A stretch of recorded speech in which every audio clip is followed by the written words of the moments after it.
So they put them in those conditions, got more resuscitatory, coming right up.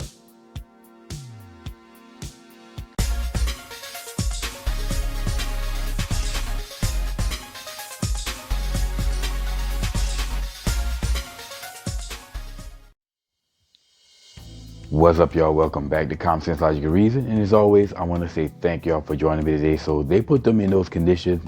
It's an example of fictitious notion. Again, nonsense that black people believe that's not true. Now, I know I have a whole bunch of episodes of resuscitatory, but that just goes to show you how much nonsense that black people believe to be true. So how much nonsense that black people have been brainwashed with. So that's why I put out these videos, so that if you run into these examples of resuscitatory, you'll know how to defend against them. And once you just basically debunk all the rhetoric, the race narrative just falls apart. You debunk that and do not allow victimhood, the group collective oppression. Without that, the race narrative has no leg to stand on. And that's why I make these videos. But anyway, whenever you see black people in dilapidated conditions in America, specifically in living in rundown communities and in these housing projects, the first thing these race hustlers will say and blacks will say, well, would you put them in these conditions? Like, well, what do you expect? And when I say you, I mean being white folks, or these white folks do this, the white folks do that. But the problem with that narrative is that there's no condition that black people are in today that we, and as I say we, because they love to speak French. There's no condition that we as black people didn't put ourselves in. And speaking on each one of those conditions, the housing projects and the rundown communities. Now, I've explained the housing projects already, how we got to that situation, how we got the situation where you see so many black females raising children in the housing projects without men. But essentially, black females decided to follow third wave feminism of sexual liberation, and they ran behind the Pookies and Ray Rays of that time. That back in the 70s, they ran after the Pookies and Ray Rays of their time, and as a result, they got Pookie and Ray Ray results.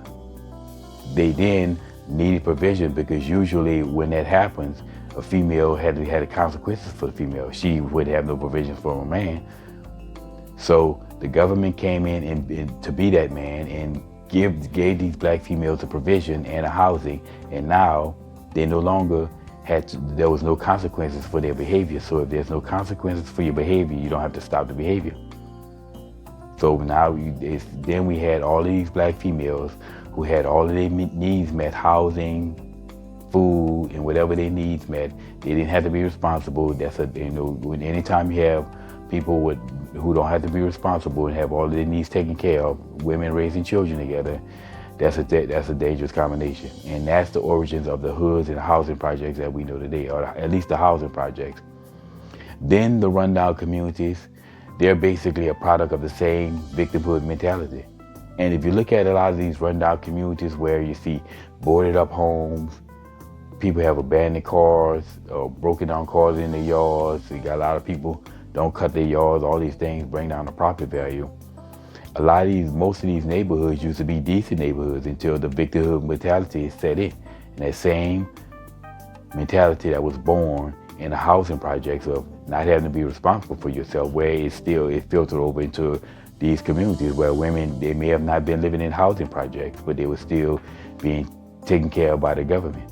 And that same mentality flourished there, and we see the dilapidated buildings in these rundown communities. So it wasn't the white man that put them in these situations. We put ourselves in these situations, and we're going to stay in these situations until we deal with the black victimhood.